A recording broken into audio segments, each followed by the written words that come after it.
Autolite and its 96,000 dealers bring you the brilliant young motion picture star, Mr. Richard Basehart, in tonight's presentation of Suspense.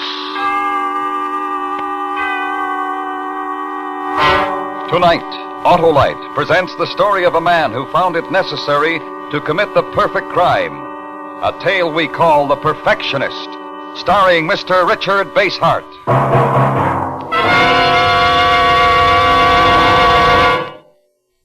Hip, hip, hooray! Hip, hip, hooray! Hey, Harlow, why the cheers? For the team, Hap. What team, Harlow? Why, the team under your car's hood. The Autolite electrical system. The family team of precision-made units, including the generator, battery, coil, distributor, starting motor, and all the other important parts of the complete Autolite electrical system used as original factory equipment on many leading makes of our finest cars, trucks, and tractors. Does this team play full-time, Harlow? It works full-time, Hap. Every time you press the starting switch, every second your engine is running, and whenever you use your horn, lights, or radio. That Autolite electrical system is a real winner, eh, Harlow? You bet, Hap, with all units related by Autolite engineering design and manufacturing skill to give you the smoothest performance money can buy.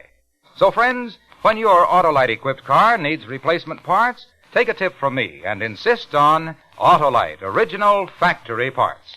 And remember, from bumper to tail light, you're always right with Autolite.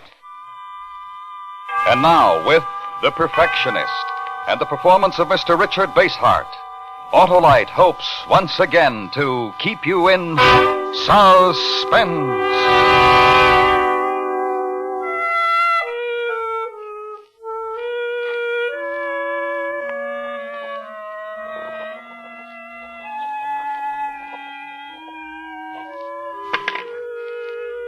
There. It's all written. I couldn't confess it verbally to these police. They're stupid men. Men who discovered nothing about the murder through their own efforts. It was a mishap, a blunder which revealed me. I know. I killed him. When it comes to murder, few know it as I do. Few could have planned as I planned. Few could have put the body in such a trunk as I designed. A perfect trunk for transporting the body. Perfect. I'm a perfectionist. And that is my failing. I have been, in my perfection, destroyed by imperfect men. The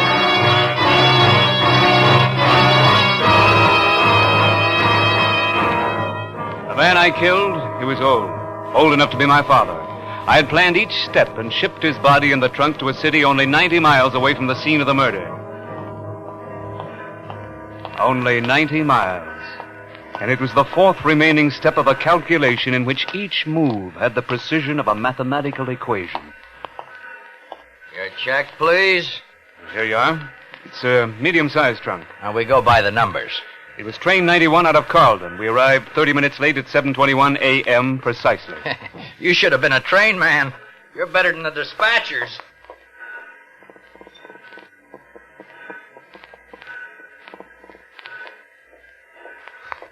Gee, I'm sorry, mister, but I think we sent your trunk out by mistake. You... what? Oh, we'll get it back. It happens sometimes. You idiot. You stupid idiot. Oh, wait a second. I don't have to take... Yes. You're quite right. And I apologize. When was it delivered? Yesterday. Has anyone phoned about it? Has anyone called?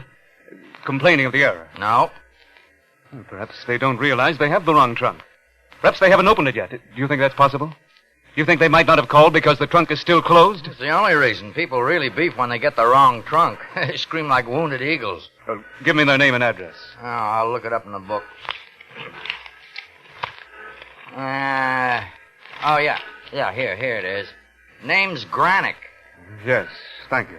Whoa. Ain't you going to write it down? I don't have to write it down. Oh, well, see you.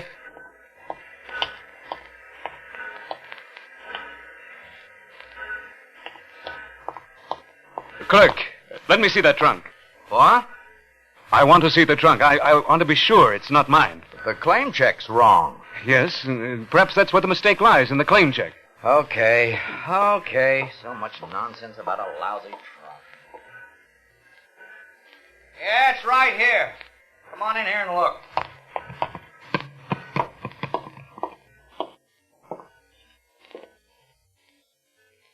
Yes. This is my trunk. You sure? You have skeleton keys. Open it. Ah, but your trunk, you got a key. I lost my key. Here's $10. Open it. Okay.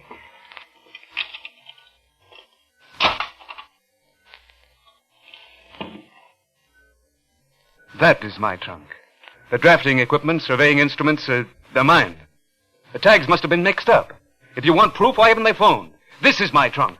This one. Not the other one.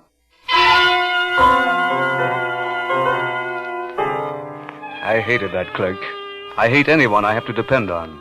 And I had to depend on him. I had to ask him to help me when I know you can never trust anyone's help, ever.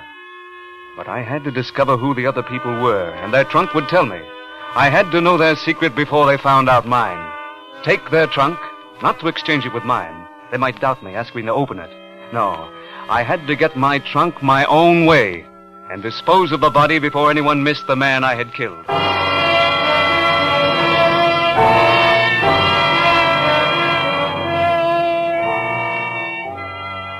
Their name was Granick, and some letters in their trunk told me he had been a cripple for 3 years, paralyzed from the waist down. An accident, a fall. I knew more than that, much more. I knew he'd just come out of a rehabilitation hospital. But did I know enough to get my trunk without their knowing who I really was, or knowing the trunk was gone? They would know nothing, absolutely nothing of me, but I would know about them. Doesn't it give you a sense of power to know someone else's secret without their knowing any of yours?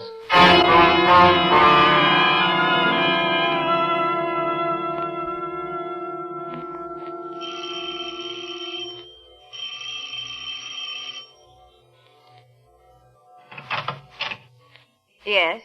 How do you do, Mrs. Granick? Yes. My name is Christensen. Is your husband around? My husband is in the living room. I know. You're going to say he can't come to the door. I know of his accident.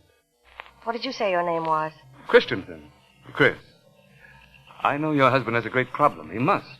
Anyone handicapped like that must have. You have no right to say anything like that.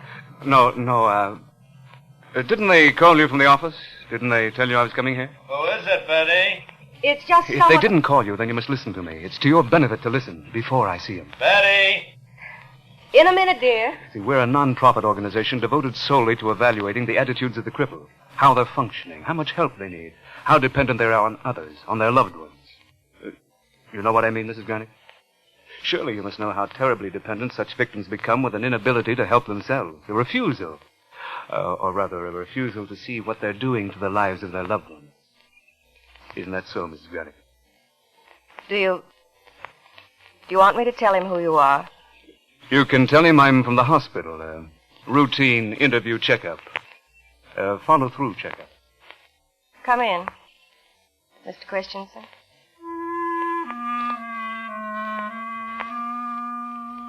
Two hours had been lost, but once more I began to feel better.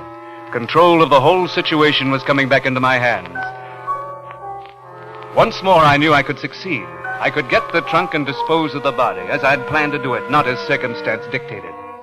And because I had control again, I was able to listen to this wasting hulk of a man, this William Granick, as he regaled me with his memories. But the trunk. Where was the trunk? I suppose everyone goes through this. Maybe I've taken longer to recuperate. Why is that? It's because of your active life, Mr. Granick. Your previous activity was outdoors. Always. Civil engineering isn't for sissies. Oh, no, it's for men, for real men. Building bridges and roads, that's for doers. And you're a doer. Was a doer. Was. Past tense. And will be again. Never again. You had a hobby? Yeah, when I worked at the hospital. Dull and stupid. He still has his drafting equipment. We kept that. Yes, that would be good. Work hypothetical engineering problems. I used to do that. I was going to be an engineer. For amusement, I used to pose hypothetical problems for myself and work them out. Really? Where'd you study? Oh, back east, a long time ago. It couldn't be too long. It was very long. But you're a young man.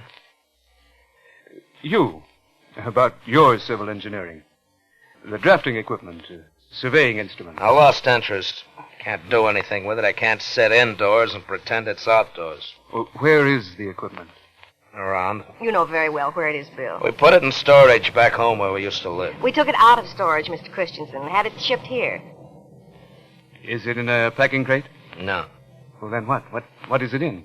Well, what difference does it make? In case I could help. To get it for you. A woman alone can't do it. Such equipment is heavy. She isn't alone. I'm here. Yes, darling, yes, you are. You are here, and you do help me. It's in a trunk, an old trunk. And, where is this old trunk? In the closet, but I don't want to see it. Had a man who delivered it put it there in the closet. I'm through with it. And you haven't opened the trunk? You haven't opened it for a long time. In a way, that's better. It's raining. What? It started to rain. Are you, maybe it's presumptuous, but not many people come over these days, but, are you busy for supper? Why, no. No, I'm not. I'd be delighted. I was exhilarated. The excitement of getting my trunk. The thrill of my long battle almost won. Almost over. It's important to be exact. Only the exact survive. I felt as if I could do anything that night. Anything I wanted to. All the skills I'd developed over the years. Waiting for them to go to bed. Waiting to get to the trunk. I used one of those skills. I made a pencil drawing of the man.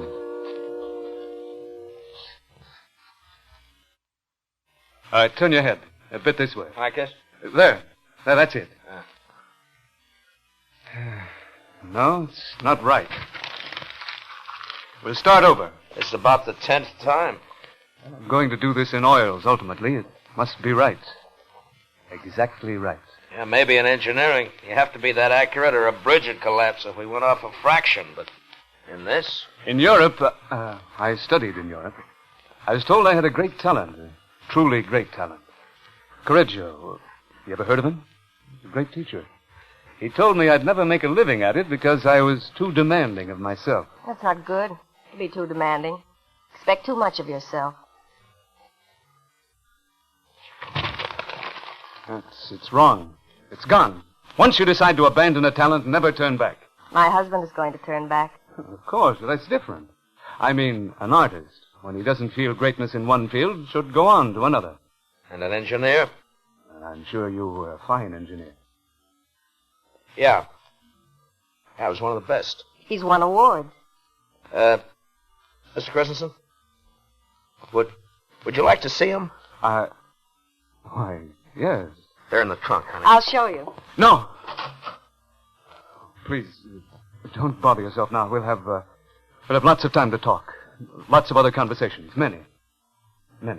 Yeah, I guess it would be kind of boasting. Oh, it wouldn't be. There's nothing wrong with being proud of what you've done. No. Never mind, Betty. Oh, excuse me. It's awfully late. You know, Mr. Christensen, you've been kind of good for me. Brandon. How's that? Oh, Brandon. Brandon Christensen's my first name. Oh. I'm glad I've helped you. But how? Well, by showing me that we shouldn't hold on to something we can no longer do. But you can, darling, you can. I'm a cripple. I can't. And what would you propose as a solution? And maybe I ought to start with those drafting instruments. Start? How? Maybe sell them. Maybe get them out of the trunk tomorrow morning and sell them. Yeah. Well, I better get to bed. Good night, Mr. Christensen. See him out, Betty. I can manage the crutches. Would you mind if I finished filling in my report here? No, certainly not. Go right ahead. Thank you. I'll see myself to the door, Mrs. Gunnick. Well, good night, Mr. Christensen. Yes. Good night.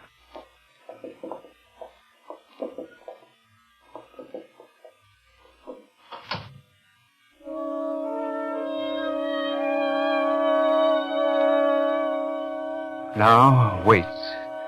Wait for them to sleep.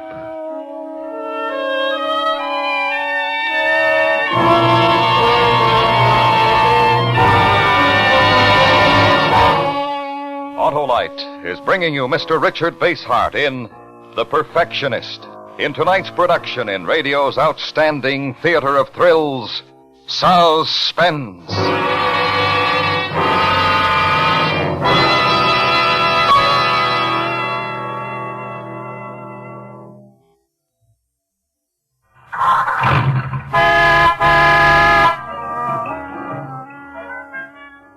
Hey, Harlow, what are you doing? I'm showing you how the Autolite electrical system in your Autolite-equipped car provides the power for starting the engine, sounding the horn, and playing the radio. And the lights and heater, too, hey, Harlow? Right, Hap, as well as the power that's so important every second your engine is running.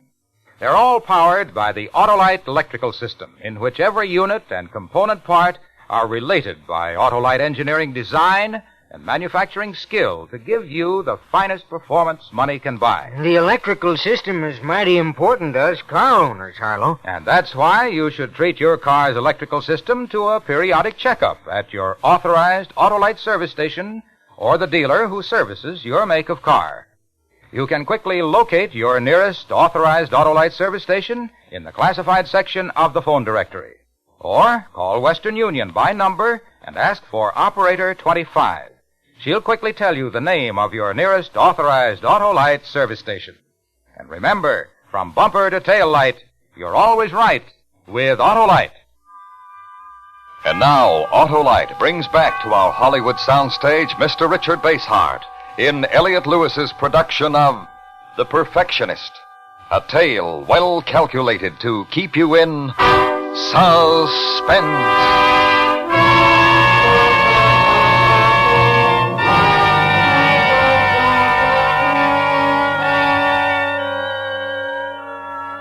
I waited until the house was silent, motionless, staring, listening. There, in the open closet, in the trunk, was the body. My heart started to pound. I advanced toward it in the dark. I felt wonderful. Here, so near completion. Here, in the dark. In a moment, I would have it open.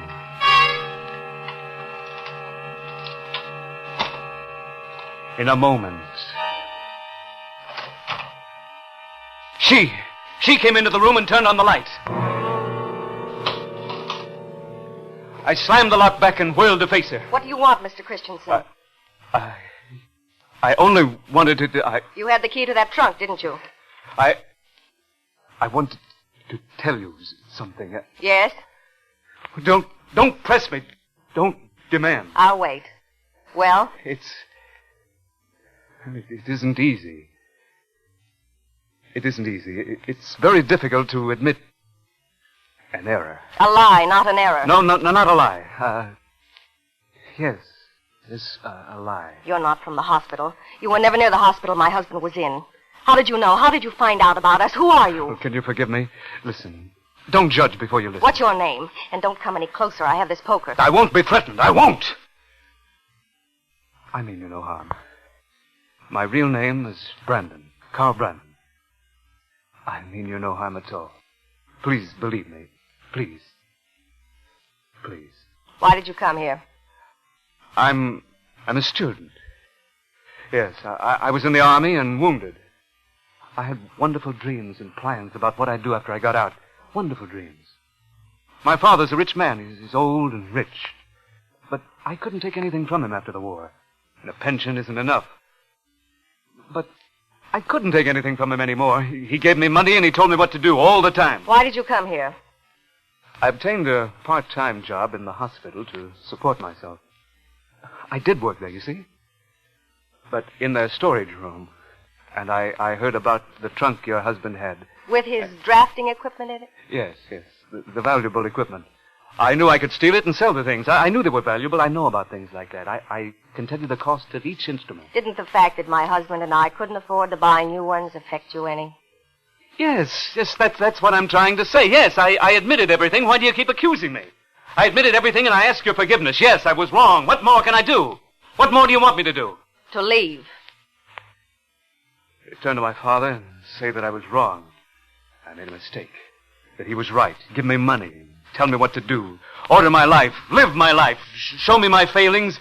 Show me where I'm not as strong as he, as bright as he, as strong as strong. No, wait. Don't leave. What? Stay a while. Just a minute.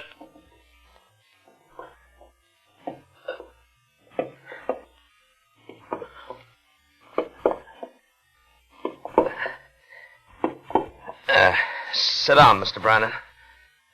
Go on. That's it.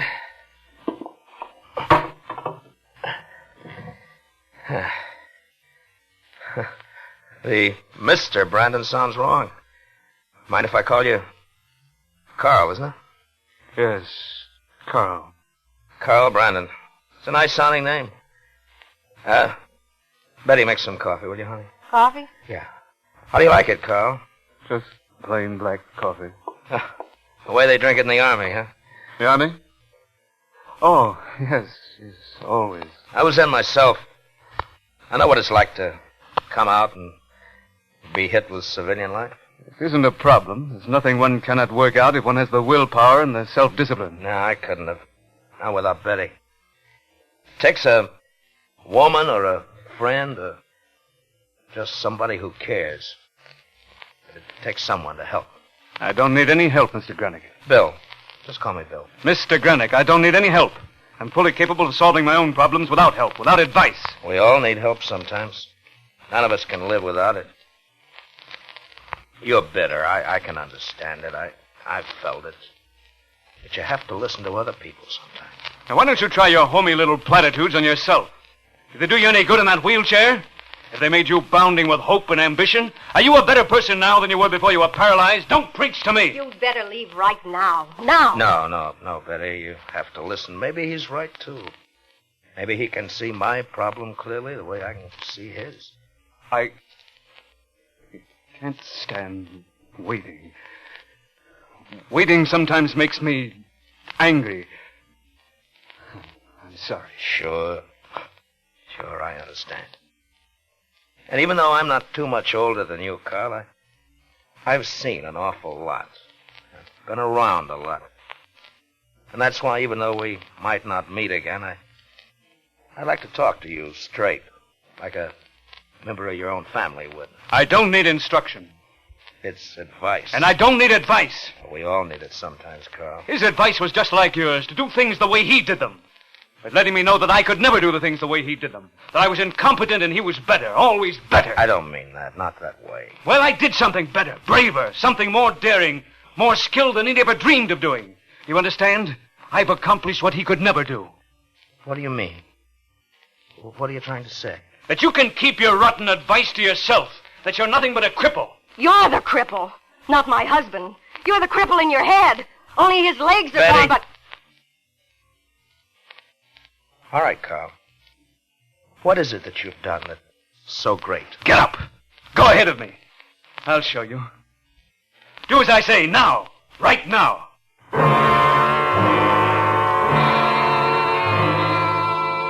I knew then. I knew I'd have to kill them. And perhaps they knew. A woman with a cripple for a husband. Perhaps they knew they had to be killed because... I don't know why. I knew then, but I can't remember now. I knew more and more as they went fearfully toward the closet.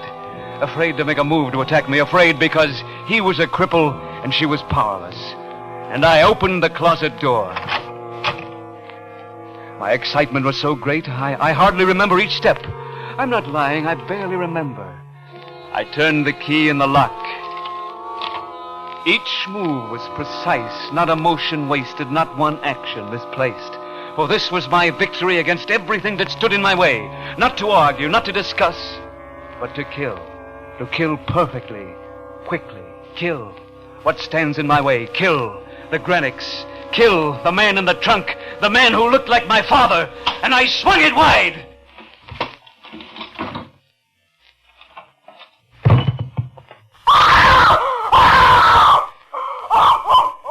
It will do no good. It will not help. The time is past. Why not me first, Carl? You afraid of me? afraid of a cripple? Why didn't I think? Why didn't I calculate? Why, for the first time in my life, an act of passion, without thinking, I leaped at him, like an animal, like a beast. Have you ever fought a man whose legs are useless? Have you ever felt the arm of a man who uses his arms to sit and go and move and rise?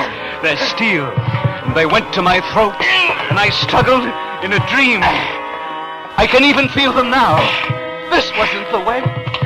Where was my triumph, my victory? Where was my glory?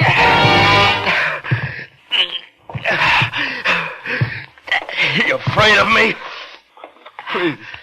Please. You afraid of a cripple? Perfect man? Stop. Please. Stop.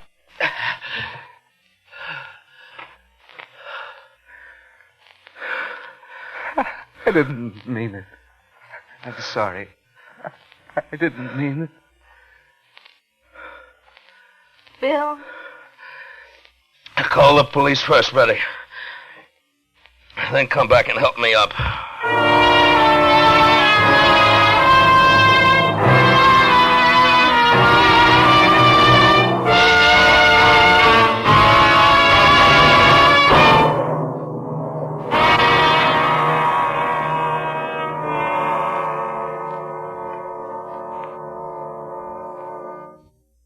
Suspense. Presented by Autolite. Tonight's star, Mr. Richard Basehart. This is Harlow Wilcox speaking for Autolite, world's largest independent manufacturer of automotive electrical equipment. Autolite is proud to serve the greatest names in the industry. That's why, during the early months of '52, the Autolite family will join together in saluting the leading car manufacturers who install Autolite products as original equipment. Our Autolite family is made up of the nearly 30,000 men and women in 28 great Autolite plants from coast to coast. Our family also includes more than 18,000 people who have invested a portion of their savings in Autolite, as well as 96,000 Autolite distributors and dealers in the United States and thousands more in Canada and throughout the world. Our Autolite family will salute the Dodge division of Chrysler Corporation on the next Autolite Suspense television program. Check the day and time of Suspense on television so that you will be sure to see this program. And be with us next week for another thrilling suspense program on radio.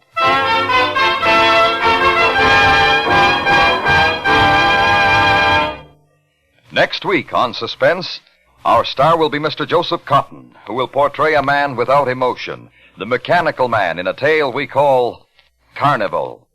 In weeks to come, we shall also present Mr. J. Carroll Nash, Mr. James Mason, and Miss Barbara Stenwick, all on Suspense. Suspense is produced and directed by Elliot Lewis, with music composed by Lucien Morawick and conducted by Lud Gluskin. The Perfectionist was written for Suspense by Arthur Ross. In tonight's cast, Charlotte Lawrence was Betty Granick, William Conrad was Bill Granick, and Joseph Kearns was the attendant. Tonight's appearance is made possible through permission of 20th Century Fox. Mr. Basehart may currently be seen in their production of Decision Before Dawn. And remember, next week on Suspense, Mr. Joseph Cotton in Carnival. This is the CBS Radio Network.